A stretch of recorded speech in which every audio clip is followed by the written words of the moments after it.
Dear students, അപ്പോൾ നമ്മൾ ഈ വീഡിയോയിൽ നമ്മൾ ഡിസ്കസ് ചെയ്യാൻ പോകുന്നത് BA ഇംഗ്ലീഷ് ലിറ്ററേച്ചറിലെ ലിറ്റററി ഫോംസ് എന്ന ടെക്സ്റ്റ് ബുക്കിനകത്ത് യൂണിറ്റ് 3 ഫിക്ഷൻ ആൻഡ് ഡ്രാമ ആ ഒരു യൂണിറ്റിൻ്റെ 5ാമത്തെ പാർട്ട് 5 ആണ് നമ്മൾ ഡിസ്കസ് ചെയ്യാൻ പോകുന്നത്. അപ്പോൾ നമ്മൾ പാർട്ട് 4 പറഞ്ഞു നിർത്തിയതെന്ന് പറയുന്നത് ഡ്രമാറ്റിക് ലൈനിനെ പറ്റിയിട്ടാണ് പറഞ്ഞു നിർത്തിയത്. അതായത് ഡ്രമാറ്റിക് ലൈൻ എന്ന് പറയുന്നത് ഒരു പിരമിഡിൻ്റെ ആകൃതിയിലുള്ള ഒരു ലൈനാണ് ഡ്രമാറ്റിക് ലൈൻ. അതായത് ആദ്യം നേർരേഖയിൽ വന്നിട്ട് പിന്നെ ഒരു പിരമിഡ് പോലെ മുകളിലേക്കും പിന്നെ താഴേക്കും വന്ന് എൻഡ് ചെയ്യുന്ന ഒരു രീതിയാണ് ഡ്രമാറ്റിക് ലൈൻ. ഇനി നമുക്ക് അടുത്ത ഭാഗത്തിലേക്ക് പോകാം. Though the real plot of the play begins with the beginning of a conflict, such conflict arises out of and therefore presupposes a certain existing condition of things and relations among the characters who are to come in collision. The plot of a play is symbolized in a pyramidal structure. അതായത് ഒരു യഥാർത്ഥ ഇതിവൃത്തം, ഒരു ഡ്രാമയുടെ അല്ലെങ്കിൽ ഒരു കഥയുടെ യഥാർത്ഥ ഇതിവൃത്തം എന്ന് പറയുന്നത് ഒരു കോൺഫ്ലിക്റ്റോടുകൂടിയാണ് അത് ശരിക്കും അത് സ്റ്റാർട്ട് ചെയ്യുന്നത്. അപ്പോൾ ചുരുക്കി പറഞ്ഞാൽ ഇത് പിരമിഡിൻ്റെ ആകൃതിയിലുള്ള ഒരു ഡയഗ്രമാണ്, ഒരു ലൈനാണ് ഡ്രമാറ്റിക് ലൈൻ എന്ന് പറയുന്നത്. In this diagram A stands for exposition. അതായത് തുടങ്ങുമ്പോൾ ഫസ്റ്റ് പോയിന്റ് എന്ന് പറയുന്നത് എക്സ്പോസിഷൻ എന്ന് പറഞ്ഞാൽ പ്രശ്നങ്ങൾ എന്താണ്, ഈ കഥയിലെ പ്രധാനപ്പെട്ട പ്രശ്നങ്ങളെന്ന് കാഴ്ചക്കാരെ മനസ്സിലാക്കി കൊടുക്കുന്ന ഭാഗമാണ് എക്സ്പോസിഷൻ. അടുത്ത പോയിന്റ് B എന്ന് പറയുന്ന പോയിന്റ് എന്ന് പറയുന്നത് ഇനിഷ്യൽ സ്റ്റേജ് ആണ്. അതായത് തുടക്കം, ആ ഒരു കോൺഫ്ലിക്റ്റുകൾ മനസ്സിലാക്കി തരുന്നു, പ്രശ്നങ്ങൾ മനസ്സിലാക്കി തരുന്നു. പിന്നെ ഒരു തുടക്കം. C for the growth of the action to its crisis. C എന്ന് പറയുന്ന അടുത്ത പോയിന്റ് എന്ന് പറയുന്നത് ഗ്രോത്ത് ഓഫ് ദ ആക്ഷൻ, അതായത് ആ ഒരു ആക്ഷൻസിൻ്റെ ഒരു വളർച്ച. ടു ഇറ്റ്സ് ക്രൈസിസ് എന്ന് പറയുമ്പോൾ അതിൻ്റെ ടേണിംഗ് പോയിന്റ്, ഇതൊക്കെ നമ്മൾ നേരത്തെ പറഞ്ഞ പോയിന്റുകളാണ്. Or turning point. E for resolution and F for the catastrophe. അതായത് അടുത്ത പോയിന്റ് എന്ന് പറയുന്നത് E എന്ന് പറയുന്ന പോയിന്റ് റിസൊല്യൂഷനാണ് അല്ലെങ്കിൽ ഡെയ്നുമാങ്, അതായത് ഒരു തീർപ്പിൽ വന്നെത്തുന്നതും ലാസ്റ്റ് കാറ്റാസ്ട്രഫി, അതായത് കൺക്ലൂഷൻ, കഥയുടെ ഒരു അവസാനം. ഇത്രയും പോയിന്റ്സ് ആണ് ഡ്രമാറ്റിക് ലൈനിൽ വരുന്നത്. This particular figure will evidently serve only to represent a play in which the crisis come almost exactly in the middle of the plot. അതായത് ഈ ഒരു ഡ്രമാറ്റിക് ലൈൻ ക്രൈസിസ്, അതായത് ടേണിംഗ് പോയിന്റ് കഥയുടെ ഏതാണ്ട് നടുവിൽ, കഥയുടെ നടുഭാഗത്ത് വരുന്ന കഥകളിൽ മാത്രമാണ് ഈ ഒരു ഡ്രമാറ്റിക് ലൈൻ ആപ്ലിക്കബിൾ ആയിരിക്കുന്നത്. which is thus divided into 2 practically equal parts. അങ്ങനെ വരുമ്പോൾ ഈ കഥ ടേണിംഗ് പോയിന്റിൻ്റെ അപ്പുറവും ഇപ്പുറവുമായിട്ട് 2 ഈക്വൽ പാർട്സ് ആയിട്ട് ഡിവൈഡ് ചെയ്യപ്പെടും. Julius Caesar is a best example for this. ഷേക്സ്പിയറിൻ്റെ ജൂലിയസ് സീസർ ഇതിനൊരു പ്രധാനപ്പെട്ട എക്സാമ്പിൾ ആണ്. അടുത്ത പോയിന്റ്. എന്നാൽ in King Lear the real crisis of the main plot is in the very first scene. എന്നാൽ ഈ ഡ്രമാറ്റിക് ലൈൻ ഫോളോ ചെയ്യാൻ പറ്റാത്ത ചില നാടകങ്ങളുണ്ട്. അതിനൊരു എക്സാമ്പിൾ ഷേക്സ്പിയറിൻ്റെ കിങ് ലിയർ ആണ്.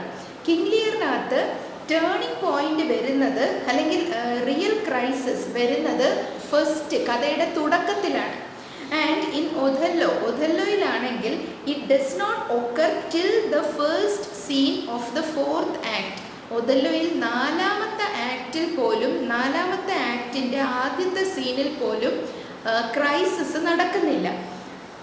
അടുത്തത്, the pyramidal diagram helps to bring out the great divisions of a dramatic story vividly before our minds. അങ്ങനെയാണെങ്കിലും പിരമിഡൽ ഡയഗ്രാം എന്ന് പറയുന്നത് ഒരു ഡ്രാമയിലെ ഗ്രേറ്റ് ഡിവിഷൻസ്, ശരിയായ വിഭജനങ്ങൾ കാഴ്ചക്കാർക്ക് മനസ്സിലാക്കി കൊടുക്കുന്നു. The purpose of the introduction or exposition is to put the spectator in possession of all such information as is necessary for the proper understanding of the play. അപ്പോൾ ഈ dramatic ലൈനിലെ ഓരോ പോയിന്റിനെയും പറ്റി നമുക്കൊന്ന് നോക്കാം. ആദ്യത്തെ പോയിന്റ് എക്സ്പോസിഷൻ. അതിൻ്റെ ഉദ്ദേശം എന്താണെന്ന് പറഞ്ഞാൽ to put the spectator in position of all such information. അതായത് കഥ മനസ്സിലാക്കി കൊടുക്കുക, കഥയിലെ പ്രധാനപ്പെട്ട കാര്യങ്ങൾ മനസ്സിലാക്കി കൊടുക്കുക എന്നുള്ളതാണ് എക്സ്പോസിഷൻ്റെ ഉദ്ദേശം. The opening scenes or the scenes of any drama must be largely occupied with explanatory matter. അതായത് ഏതൊരു ഡ്രാമയുടെയും തുടക്കം എന്ന് പറഞ്ഞാൽ കാഴ്ചക്കാർക്ക് കാര്യം മനസ്സിലാകണം, അല്ലെങ്കിൽ ആകെ കൺഫ്യൂഷനായി പോകും. അപ്പോൾ തുടക്കം എന്ന് പറയുന്നത് എക്സ്പ്ലനേറ്ററി മാറ്റർ ആയിരിക്കും, അല്ലെങ്കിൽ വിവരണം കൂടുതലുള്ള ഒരു ഭാഗമായിരിക്കും അതിൻ്റെ ഒരു തുടക്കം. The management of this explanatory matter is one of the severest tests of a playwright's skill. Playwright എന്ന് പറഞ്ഞാൽ നാടകകൃത്ത് എന്നാണ് അർത്ഥം. അതിൻ്റെ സ്പെല്ലിങ് PLAYWRIGHT ആണ്. അപ്പോൾ ഒരു പ്ലേറൈറ്റിൻ്റെ കഴിവ് തെളിയിക്കുന്നതാണ് ഈ ഒരു ഇൻട്രൊഡക്ടറി ഭാഗം എന്ന് പറയുന്നത്. അതായത് സ്പെക്ടേറ്റേഴ്സിനെ എത്ര ശക്തമായി ഈ കഥയുടെ എക്സ്പോസിഷൻ കാണിച്ചു കൊടുക്കുന്നു എന്നുള്ളത് പ്ലേറൈറ്റിൻ്റെ ഒരു സ്കില്ല് തന്നെയാണ്. Be his story ever so simple, the difficulties will be involved in it. അപ്പോൾ കഥ സിമ്പിൾ ആണെങ്കിൽ പോലും അതിൻ്റേതായ ബുദ്ധിമുട്ടുകൾ ഈ ഒരു ഭാഗത്ത് പ്ലേയറായിട്ട് ഫേസ് ചെയ്യേണ്ടതായിട്ട് വരും. Among the expedients which have been adopted to cover some of this difficulty, the least dramatic is the set speech of some particular character. അതായത് ഈ ഒരു ഭാഗം, അതായത് വിവരണം ആൾക്കാർക്ക് കൊടുക്കുമ്പോൾ എമംഗ് ദ എക്സ്പീഡിയൻ്റ് എന്ന് പറഞ്ഞാൽ ഉപകരണം എന്നാണ് അർത്ഥം. അതായത് ഈ വിവരണം ആൾക്കാർക്ക് മനസ്സിലാക്കി അല്ലെങ്കിൽ കഥ മനസ്സിലാക്കി കൊടുക്കാനായിട്ട് പ്ലേയറൈറ്റിന് ഏത് ഉപകരണം വേണമെങ്കിലും ഉപയോഗിക്കാം. അതിൽ ലീസ്റ്റ് ഡ്രമാറ്റിക് അല്ലെങ്കിൽ ഏറ്റവും മോശമായിട്ടുള്ള ഒരു ഉപകരണം എന്ന് പറയുന്നത് എന്താണെന്ന് പറഞ്ഞാൽ സെറ്റ് സ്പീച്ചാണ്. അതായത് നേരത്തെ തയ്യാറാക്കി വെച്ച ഒരു നീണ്ട ഒരു പ്രസംഗം ഒരു ക്യാരക്ടർ, ഒരു കഥാപാത്രം നടത്തുന്നതായിട്ട് ചില നാടകങ്ങളിൽ കാണാം. അത് വളരെ വിരസമായിട്ട് ചിലപ്പോൾ വന്ന് ഭവിക്കാറുണ്ട്. The tedious narrative of Prospero in the second scene of The Tempest is a case in point. അതായത് ഷേക്സ്പിയറിൻ്റെ ദ ടെമ്പസ്റ്റ് എന്ന് പറയുന്ന നാടകത്തിൽ രണ്ടാമത്തെ സീനിൽ പ്രോസ്പെറോ നടത്തുന്ന ഒരു സെറ്റ് സ്പീച്ച് ഉണ്ട്. അത് വളരെ നീണ്ടതും ഇത്തിരി വിരസവുമായിട്ടുള്ള ഒരു സെറ്റ് സ്പീച്ചാണ്. ഇതാണ് ലീസ്റ്റ് ഡ്രമാറ്റിക് ആയിട്ടുള്ള ഒരു എക്സ്പീഡിയൻ്റ്, ഒരു ഉപകരണം. അടുത്ത point, good exposition will take the form of dialogue which seems in the circumstances to be natural and appropriate, which is put into the mouths of the characters who are made at once interesting to us in such fine dramatic openings. അതായത് എന്നാൽ ഏറ്റവും നല്ല രീതി എന്താണ്? Characters തമ്മിലുള്ള അപ്രോപ്രിയേറ്റും നാച്ചുറലുമായിട്ടുള്ള, അതായത് വളരെ യോജിക്കുന്നതും സ്വാഭാവികവുമായിട്ടുള്ള ഡയലോഗുകളിലൂടെ exposition നടത്തുന്നതാണ് ഏറ്റവും നല്ലത്. അതിനൊരു എക്സാമ്പിൾ പറയുന്നുണ്ട്. As for example those of Othello and the Alchemist. അതായത് ഷേക്സ്പിയറിൻ്റെ ഒഥല്ലോ എന്ന് പറയുന്ന നാടകത്തിലും ബെൻ ജോൺസന്റെ ആൽക്കെമിസ്റ്റ് എന്ന് പറയുന്ന നാടകത്തിലും, ആൽക്കെമിസ്റ്റ് എന്ന് പറഞ്ഞ പുതിയൊരു നോവലുണ്ട്, അതല്ല, ഇത് ഷേക്സ്പിയറിൻ്റെ എലിസബത്തൻ ഏജിൽ 17th സെഞ്ച്വറിയിൽ ജീവിച്ചിരുന്ന ഒരു ഇമ്പോർട്ടൻ്റ് ആയിട്ടുള്ള ഒരു നാടകകൃത്താണ് ബെൻ ജോൺസൺ. അദ്ദേഹത്തിൻ്റെ ആൽക്കെമിസ്റ്റ് എന്ന് പറയുന്ന നാടകത്തിൽ ഇതിന് നല്ല ഉദാഹരണം നമുക്ക് കാണാൻ സാധിക്കും. It is possible for the dramatist to attain ideal perfection in this portion of his work. അപ്പോൾ ഈ ഒരു ഭാഗത്ത് ഒരു നല്ല ഡ്രമാറ്റിസ്റ്റ് ആണെങ്കിൽ നല്ല രീതിയിൽ എക്സ്പോസിഷൻ പ്രസൻറ്റ് ചെയ്യാൻ സാധിക്കും. അടുത്ത point, exposition should be clear. It should be as brief as the nature of the material will permit. അതായത് എക്സ്പോസിഷൻ വളരെ ക്ലിയർ ആയിരിക്കണം, അത് ബ്രീഫ് ആയിരിക്കണം, അതായത് സംക്ഷിപ്തം, ചുരുങ്ങിയതായിരിക്കണം, വലിച്ചു നീട്ടി ബോറടിപ്പിക്കുന്ന തരത്തിലാവരുത്. ഇറ്റ് ഷുഡ് ബി ഡ്രമാറ്റിക്, അത് നാടകീയമായിരിക്കണം. It should be possible be vitally connected with the first movements of the plot. അതായത് ഇതിവൃത്തത്തിൻ്റെ ആദ്യത്തെ ആ ഒരു പോക്കുമായിട്ട് കണക്ട് ചെയ്തിരിക്കുന്ന രീതിയിലായിരിക്കണം ഈ ഒരു എക്സ്പോസിഷൻ നടത്തേണ്ടത്. അടുത്ത point, and it should be so disguised that while analysis will never fall to reveal its mechanism, the impression left upon the spectator shall be one of absolute naturalness and spontaneity. അതായത് വേറൊന്നുമല്ല, spontaneity, അതായത് സ്വാഭാവികമായിരിക്കണം, natural ആയിരിക്കണം. എന്നാൽ ഈ കഥയുടെ പ്രധാന കാര്യമൊന്നും ആദ്യം കയറി വെളിപ്പെടുത്താനും പാടില്ല. അതായത് അത് ഡിസ്ഗൈസ്ഡ് ആയിരിക്കണം. അതായത് കഥയുടെ ഒരു മെക്കാനിസം മറച്ചു വെക്കുന്ന രീതിയിലുമായിരിക്കണം. അതായത് ഒരു ഡ്രാമ ആൾക്കാരെ പിടിച്ചിരുത്തി കാണിക്കണമെങ്കിൽ അതിനൊരു സസ്പെൻസ് ഉണ്ടാകണമല്ലോ. അപ്പോൾ ആ സസ്പെൻസ് മെയിൻറ്റെയിൻ ചെയ്ത് പോകുന്ന രീതിയിൽ വേണം ആ ഒരു എക്സ്പോസിഷൻ നടത്തേണ്ടത്. അടുത്ത point, incident is to define the starting point. It must be interpreted broadly enough to cover mental processes as well as external events. The initial incident leads to the real business of the play. അതായത് തുടക്കത്തിലുള്ള ആ ഒരു എക്സ്പോസിഷണൽ സംഭവം എന്ന് പറയുന്നത് അത് കഥയുടെ main പോയിന്റിലേക്ക് വഴിതെളിക്കുന്നതായിരിക്കും. The first portion which comprises the complication or a rise of the action to the crisis. അതായത് ഇവിടെ നിന്നും കോംപ്ലിക്കേഷൻ എന്താണ്, ഇതിനകത്തുള്ള ഒരു കോംപ്ലിക്കേഷൻ എന്നത് കാണിച്ചു തരുന്ന തരത്തിലേക്കായിരിക്കും കഥ മൂവ് ചെയ്ത് പോകുന്നത്. Or rise of the action, അവിടെ തൊട്ട് ആക്ഷൻ മുകളിലേക്കുള്ള ആ വര മുകളിലേക്ക്, അതായത് റൈസ് ഓഫ് ആക്ഷൻ ആയിരിക്കും കാണിക്കുന്നത്. Every scene should occupy a definite place in the evolution of the dramatic organism, either by marking a fresh stage in the development or by adding to our knowledge of the characters. അതായത് കാഴ്ചക്കാർക്ക് വിരസത ഉണ്ടാക്കാത്ത രീതിയിൽ ക്യാരക്ടേഴ്സിനെ ശരിയായ രീതിയിൽ വെളിപ്പെടുത്തുന്ന തരത്തിൽ ഇതിവൃത്തം നല്ല രീതിയിൽ appealing ആവുന്ന തരത്തിൽ വേണം ഈ ഒരു ഡ്രമാറ്റിക് ലൈനിലെ ഓരോ പോയിന്റുകളും കാഴ്ചക്കാർക്ക് മുമ്പിൽ വെളിവാകേണ്ടത്. Every dramatic story soon or later reaches a stage in its development at which the balance begins to incline decisively to one or the other side. This is called the turning point.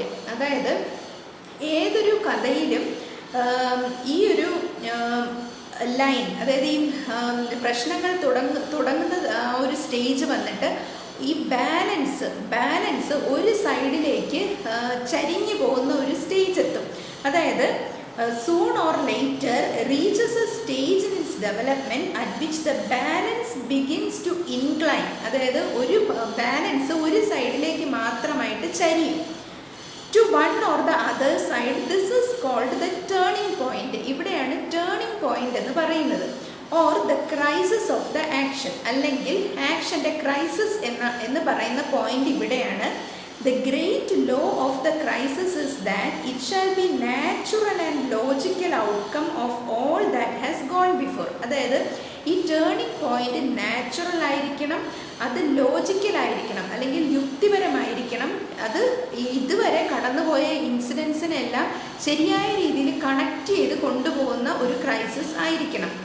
Many modern playwrights seem to postpone the crisis as long as possible, whereas the older stage was to place it somewhere about the middle of the action, generally a little beyond exposition or complication. അതായത് പുതിയ നാടകകൃത്തുക്കളാണെങ്കിൽ ഈ ഒരു ക്രൈസിസിനെ maximum മുന്നോട്ട് നീക്കിക്കൊണ്ട് പോകുന്നതായിട്ട് കാണാം. എന്നാൽ പഴയ നാടകകൃത്തുക്കൾ ഈ ഒരു ക്രൈസിസ് എക്സ്പോസിഷൻ കുറച്ച് കഴിഞ്ഞ ഉടനെ, അതായത് ഈ ഡ്രമാറ്റിക് ലൈനിൻ്റെ മിഡിലായിട്ട് ഈ ഒരു ക്രൈസിസ് കൊണ്ടെത്തിക്കുന്നതായിട്ട് നമുക്ക് കാണാം. In Shakespeare's plays, it is commonly to be sought towards the close of the third or quite early in the fourth act. അതായത് ഷേക്സ്പിയറിൻ്റെ നാടകങ്ങളിൽ ഈ ഒരു ക്രൈസിസ് തേർഡ് അല്ലെങ്കിൽ ഫോർത്ത് ആക്ടിൻ്റെ അടുത്തായിരിക്കും കാണുന്നത്. ഇൻ മാക്ബത്ത് എന്ന നാടകത്തിൽ it occurs in act 3 scene 1. അതായത് സീൻ 1 ആക്ട് 3 ഈ ഒരു ക്രൈസിസ് നമുക്ക് കാണാം. മാക്ബത്ത് എന്ന നാടകത്തിൽ. where with the escape of Leanne and the appearance of Banquo's ghost begins the tragic reversal of Macbeth's fortune. ഇത് കഥയിൽ ബാങ്കോയിൻ്റെ പ്രേതം പ്രത്യക്ഷപ്പെടുന്ന ആ ഒരു ഭാഗത്താണ്, ആ ഒരു ഭാഗത്ത്, അതായത് ഫ്ലിയാൻസിൻ്റെ രക്ഷപ്പെടലിനും ബാങ്കോയിൻ്റെ പ്രേതം അപ്പിയർ ചെയ്യുന്ന ആ ഒരു ഭാഗത്താണ് ക്രൈസിസ് വരുന്നത്. In Othello it occurs in act 4 scene 1. ഒഥല്ലോയിലാണെങ്കിൽ സീൻ 1 ആക്ട് 4 തന്നെയാണ് ക്രൈസിസ് വന്നിരിക്കുന്നത്. where the Moor is finally convinced of his wife's infidelity. ആ ഒരു ഭാഗത്താണ് ക്രൈസിസ്. അതായത് ഒഥല്ലോ, മൂർ എന്ന് MOORE, മൂർ എന്ന് ഉദ്ദേശിക്കുന്നത് ഒഥല്ലോയിനെയാണ്. ഒഥല്ലോയിന് തൻ്റെ ഭാര്യ തന്നെ വഞ്ചിക്കുകയാണെന്ന് അദ്ദേഹം മനസ്സിൽ ഉറപ്പിക്കുന്ന ആ ഒരു സ്റ്റേജിലാണ് ക്രൈസിസ് വരുന്നത്.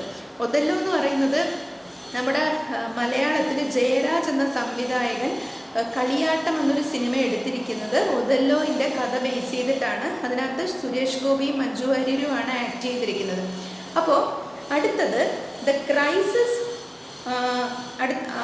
ഇനി ഒരു എക്സാമ്പിളും കൂടി ഇവിടെ പറയുന്നുണ്ട്. ഇൻ ജൂലിയസ് സീസർ, ഷേക്സ്പിയറിൻ്റെ ജൂലിയസ് സീസർ എന്ന നാടകത്തിലാണെങ്കിൽ it occurs in act 2 scene 1. Scene 1 act 2 അത് ഒക്കർ ചെയ്യുന്നത്. അവിടെ എന്താണ് സംഭവിക്കുന്നത്? Scene of Caesar's death. Caesar കൊല്ലപ്പെടുന്ന ആ ഒരു ഭാഗത്താണ് ക്രൈസിസ് വരുന്നത്. The crisis of the action leads to the other portion in which the dramatic conflict is to be brought to its conclusion. അതായത് ക്രൈസിസ് കഴിഞ്ഞ ഉടനെയാണ് അടുത്ത പ്രധാന പോർഷനിലേക്ക് പോകുന്നത്. അത് ലീഡ് ചെയ്ത് കൊണ്ടുപോകുന്നത് കൺക്ലൂഷനിലേക്കാണ്. The conduct of this denouement will depend upon the answer to the question whether the play is to have a happy or unhappy ending. അപ്പോൾ ഇവിടെയാണ് ഓഫ് ദിസ് ഡെയ്നുമാങ് എന്ന് പറയുന്നത് തീർപ്പിലെത്തുന്നതിനെയാണ് ഡെയ്നുമാങ് എന്ന് പറയുന്നത്. ആ ഭാഗത്താണ് കഥ ഹാപ്പി എൻഡിങ് ആണോ അതോ അൺഹാപ്പി എൻഡിങ് ആണോ എന്ന് കാഴ്ചക്കാർക്ക് മനസ്സിലാക്കി കൊടുക്കുന്നത്. In comedy it will take the form of the gradual withdrawal of obstacles and clearing away of the difficulties and misunderstandings by which the wishes of the hero and the heroine have been thwarted and their good fortune jeopardized. അതായത് comedy നാടകത്തിലാണെങ്കിൽ എന്താണ് അവിടെ സംഭവിക്കുന്നത്? In comedy it will take the form of gradual withdrawal. അതായത് തടസ്സങ്ങൾ ഒന്നൊന്നായിട്ട് മാറിപ്പോകുന്ന രീതിയിലാണ് ആ ഭാഗം കൊണ്ടുവരുന്നത്. Clearing away the difficulties and misunderstanding, തെറ്റിദ്ധാരണകളും തടസ്സങ്ങളും. by which the wishes of the hero and the heroine have been thwarted. അതായത് നായകൻ്റെയും നായികയുടെയും ആഗ്രഹങ്ങളെ തടസ്സപ്പെടുത്തിക്കൊണ്ട് നിന്നിരുന്ന തടസ്സങ്ങൾ ഓരോന്നായിട്ട് മാറുന്നു. ത്വാർട്ട് എന്ന് പറഞ്ഞാൽ തടസ്സം എന്നാണ് അർത്ഥം. ആൻഡ് ദർ ഗുഡ് ഫോർച്യൂൺ ജെപ്പഡൈസ്ഡ്, അവരുടെ ഒരു ഭാഗ്യത്തിനെ ജെപ്പഡൈസ്ഡ്, JEOPARDIZED, ജെപ്പഡൈസ്ഡ് എന്ന് പറഞ്ഞാൽ അപകടത്തിലാക്കുക എന്നാണ് അർത്ഥം. അപ്പോൾ ഈ നായകൻ്റെയും നായികയുടെയും ഭാഗ്യത്തെ അപകടത്തിലാക്കിക്കൊണ്ടിരുന്ന തടസ്സങ്ങളെല്ലാം ഓരോന്നായിട്ട് മാറിപ്പോകുന്നത് ഈ ഒരു ഭാഗത്താണ്, ക്രൈസിസ് കഴിഞ്ഞ ഉടനെയാണ്. അടുത്ത point, in tragedy the essence will consist in the removal of those resisting elements which have helped the power of evil in check and in the consequent setting free of that power to work out its will. അതായത് ദുരന്ത നാടകത്തിലാണെങ്കിൽ ഈ ഒരു ഭാഗത്ത് എന്താണ് സംഭവിക്കുക? തിന്മ ഇല്ലാതാവുകയും അവിടെ നന്മ ജയിക്കുന്ന രീതിയിലുമാണ് ആ ഭാഗത്ത് വരുന്നത്. അടുത്ത point, the problem of the dramatist will always be how to keep the interest alive after the spectators have become aware that the resolution has begun and that the current of events has been definitely setting towards a certain catastrophe. അതായത് ഇവിടെ നാടകകൃത്ത് face ചെയ്യണ എന്താണ്? The problem the dramatist will always be how to keep the interest alive after the spectators have become aware the resolution has begun. അതായത് ഇതിൻ്റെ ഒരു ഒത്തുതീർപ്പ് നടക്കാൻ പോവുകയാണ് എന്ന് കാഴ്ചക്കാർക്ക് മനസ്സിലായി കഴിഞ്ഞാൽ അവരുടെ ഇൻട്രസ്റ്റ് വിട്ടുപോകാതെ പിടിച്ചു നിർത്തുക എന്നുള്ളതാണ് നാടകകൃത്തിൻ്റെ ഒരു ചലഞ്ച്. നാടകകൃത്ത് ഫേസ് ചെയ്യുന്ന വെല്ലുവിളി അതാണ്. And that the current of events has been definitely set towards a certain catastrophe. അതായത് ഒരു കൺക്ലൂഷനിൽ എത്തിക്കുന്നത് വരെയും കാണികളെ പിടിച്ചിരുത്തേണ്ടതാണ് അവിടെ നാടകകൃത്ത് ഫേസ് ചെയ്യുന്ന ചലഞ്ച്. അടുത്തത്, the expedients are frequently adopted to sustain interest in the second part of the play is worthy of particular attention. അതായത് നാടകത്തിൻ്റെ രണ്ടാം ഭാഗത്തിൽ വളരെ ശ്രദ്ധിച്ചു വേണം നാടകകൃത്ത് നാടകം മെനഞ്ഞെടുക്കേണ്ടത്. അവിടെ ഒരിക്കലും കാണികൾ ബോറടിക്കാനോ കാണികളുടെ അറ്റൻഷൻ വിട്ടുപോകാനോ പാടില്ല. It is to delay catastrophe by the interposition of events which interpret the progress of the falling action and thus temporarily to revive uncertainty, suspense. അതായത് പല സംഭവങ്ങൾ ഉപയോഗിച്ച് വ്യൂവേഴ്സിൽ സസ്പെൻസ് സൃഷ്ടിച്ച് കൺക്ലൂഷൻ നീട്ടിക്കൊണ്ട് പോകുന്നതായിട്ട് നമുക്ക് ചില നാടകങ്ങളിൽ കാണാൻ സാധിക്കും. അടുത്ത പോയിന്റ് എന്ന് പറയുന്നത്, and in comedy it is done by the employment of various unexpected obstacles. അതായത് കോമഡിയിലാണെങ്കിൽ അവിചാരിതമായിട്ട് സംഭവിക്കുന്ന ചില തടസ്സങ്ങൾ ഉപയോഗിച്ചിട്ടാണ് ആൾക്കാരെ പിടിച്ചിരുത്തുന്നത്. എന്നാൽ in tragedy by suggesting that the way of escape for the hero and heroine may yet open up and the gate awaits them to be averted. അതായത് നായകനും നായികയ്ക്കും രക്ഷപ്പെടാനുള്ള ആ ഒരു വഴി ഇപ്പോൾ തുറക്കില്ല, ആ ഒരു രീതിയിൽ കാഴ്ചക്കാരെ ഒരു ഉദ്വേഗഭരിതമായിട്ടുള്ള ഒരു സ്റ്റേജിലൂടെ കൊണ്ടുപോവുക എന്നുള്ളതാണ് ട്രാജഡിയിൽ സംഭവിക്കുന്നത് ഈ ഒരു ഭാഗത്ത്. അടുത്തത് ഇവിടെ പറഞ്ഞിരിക്കുന്ന point, Tennyson once castigated that in modern plays nothing is concluded in the conclusion. ഒരിക്കൽ ആൽഫ്രഡ് ലോർഡ് ടെന്നിസൺ എന്ന് പറയുന്ന 19th സെഞ്ച്വറിയിലെ ഒരു പോയറ്റ്, അദ്ദേഹം ഡ്രാമയും അറ്റംപ്റ്റ് ചെയ്തിട്ടുണ്ട്.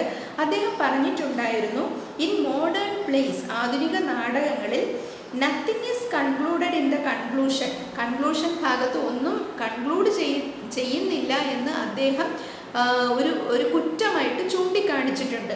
കാസ്റ്റിഗേറ്റഡ് എന്ന് പറഞ്ഞാൽ കുറ്റം പറയുക എന്നാണ് അർത്ഥം, അല്ലെങ്കിൽ നിന്ദിക്കുക എന്നാണ് അർത്ഥം. It is necessary that a catastrophe in which all the lines of the story are gathered together and no loose threads are left. അതായത് കാറ്റാസ്ട്രഫിയിൽ എന്താണ് സംഭവിക്കേണ്ടത്? ഒരു കൂട്ടിക്കെട്ടപ്പെടാത്ത ഒരു ചരടും ഉണ്ടാവരുത്. അതായത് ആ കഥയിൽ ഉണ്ടായിരുന്ന എല്ലാ ഇവൻസും ഒരുമിച്ച് കൂട്ടിക്കെട്ടുന്ന രീതിയിൽ വേണം കൺക്ലൂഷൻ വരേണ്ടത്. അതായത് കാഴ്ചക്കാർക്കൊരു കൺഫ്യൂഷൻ ഉണ്ടാകാത്ത രീതിയിൽ വേണം കഥ കൺക്ലൂഡാക്കി കൊണ്ടുവരേണ്ടത്. ഇനി അടുത്ത ഹെഡിങ് എന്ന് പറയുന്നത് ഡിഫറെൻറ്റ് ടൈപ്സ് ഓഫ് ഡ്രാമ, പല തരത്തിലുള്ള നാടകങ്ങൾ. അത് ഏതൊക്കെയാണെന്ന് നമുക്ക് നോക്കാം. It is customary for the historian and critic to distinguish sharply between two antithetical type of drama, the classic and the romantic. അതായത് ഒരു ഹിസ്റ്റോറിയൻ്റെയോ, അതായത് ഒരു ചരിത്രകാരൻ്റെയോ ഒരു ക്രിട്ടിക്കിൻ്റെയോ, അതായത് ഒരു നിരൂപകൻ്റെയോ ഒരു പതിവാണ് രണ്ട് ആൻറ്റിത്തറ്റിക്കൽ എന്ന് പറഞ്ഞാൽ വിരുദ്ധമായിട്ടുള്ള രണ്ട് തരം നാടകങ്ങൾ അവർ ഡിവൈഡ് ചെയ്തിട്ടുണ്ട്. അതായത് ഒരെണ്ണം ക്ലാസിക്, മറ്റൊന്ന് റൊമാൻറ്റിക്. ക്ലാസിക് എന്ന് പറയുന്നത് മഹാകാവ്യവും റൊമാൻറ്റിക് എന്ന് പറയുന്നത് കാൽപ്പനിക നാടകവുമാണ്. This broad division is however insufficient. ഈ ഒരു രണ്ട് ഡിവിഷൻ എന്ന് പറഞ്ഞാൽ അത് ശരിക്കും പൂർണ്ണമല്ലാത്ത ഡിവിഷൻസ് ആണ്. The classic type must be subdivided into the ancient, true classic and the neoclassic or pseudo-classic. അതിൽ തന്നെ ക്ലാസിക്കൽ നാടകങ്ങൾ വീണ്ടും സബ്ഡിവൈഡ് ചെയ്തിട്ടുണ്ട്. ഏതൊക്കെ രീതിയിലാണ്? ഏൻഷ്യൻ്റ് അതായത് പുരാതന ക്ലാസിക് നാടകങ്ങൾ, ട്രൂ ക്ലാസിക് യഥാർത്ഥ മഹാകാവ്യ നാടകങ്ങൾ, ആൻഡ് ദ നിയോ ക്ലാസിക് അതായത് പുതിയ തരത്തിലുള്ള മഹാകാവ്യ നാടകങ്ങൾ, ഓർ സ്യൂഡോ ക്ലാസിക് കപട ക്ലാസിക്കുകൾ. ഇങ്ങനെ പല സബ് ഡിവിഷൻസ് ക്ലാസിക്കൽ നാടകങ്ങളിൽ തന്നെ വരുന്നുണ്ട്. While a separate place must be made for the drama of our own time. എന്നാൽ നമ്മുടെ കാലത്തുള്ള ഡ്രാമയ്ക്ക് വേണ്ടിയിട്ട് ഒരു പ്രത്യേക ഒരു പ്ലേസ് തന്നെ നമ്മൾ കണ്ടെത്തേണ്ടതായിട്ട് ഉണ്ട്. ഇനി ഈ ഡ്രാമയുടെ ഒരു ഉത്ഭവവും അതിൻ്റെ ഒരു ഒഴുക്കും, അത് ഏതൊക്കെ ഘട്ടങ്ങളിലൂടെ പോകുന്നു, ഏതൊക്കെ രാജ്യങ്ങളിലൂടെ, ആ ഒരു പ്രോഗ്രഷനാണ് ഇനി പറയുന്നത്. അതൊന്ന് ശ്രദ്ധിക്കുക. Greek drama originated in rustic festivals which in early Attica were periodically held in honor of the nature god Dionysius. അതായത് ഗ്രീക്ക് ഡ്രാമയുടെ ഉത്ഭവത്തെ പറ്റിയിട്ടാണ് പറഞ്ഞിരിക്കുന്നത്. Greek drama originated in rustic festivals. Rustic എന്ന് പറഞ്ഞാൽ ഗ്രാമീണ ഉത്സവങ്ങളിലൂടെയാണ് ഗ്രീക്ക് നാടകങ്ങൾ പുരോഗമിച്ച് വന്നത്, അല്ലെങ്കിൽ അവ തുടങ്ങിയത്. Which in early Attica, Attica എന്ന് പറയുന്നത് ഗ്രീസിലെ ഒരു സ്ഥലത്തിൻ്റെ പേരാണ്, അവിടെയാണ് ഇത് ഉത്ഭവിച്ചത്.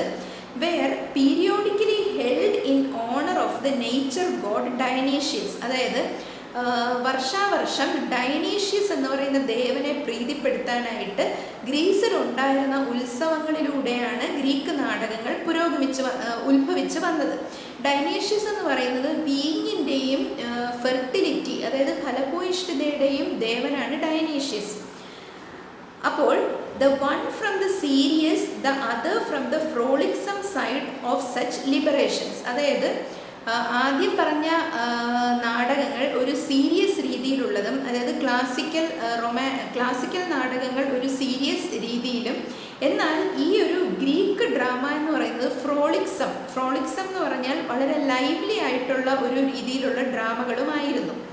അതായത് after branching out into the dithyrambic processionary dance and the choral stationary dance associated respectively with the festival of Dionysius and the worship of Apollo. അതായത് ഡൈനീഷ്യസ് ദേവനെ പ്രീതിപ്പെടുത്താനായി അന്ന് ഉണ്ടായിരുന്ന ഈ ഒരു നാടകം അതെങ്ങനെയായിരുന്നു? After branching out into dithyrambic എന്ന് പറയുന്നത് ഒരു തരം നൃത്തമാണ്. അതായത് ഡൈനീഷ്യസ് ദേവനെ പ്രീതിപ്പെടുത്താൻ വേണ്ടിയിട്ടുള്ള ഒരു പ്രത്യേകതരം ഡാൻസ് ആണ് ഡൈത്തിറാമ്പിക് എന്ന് പറയുന്നത്.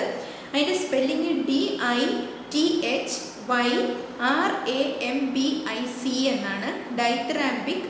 അതൊരു ആക്ഷേപഹാസ്യ രീതിയിലുള്ള ഒരു നൃത്തമാണ്.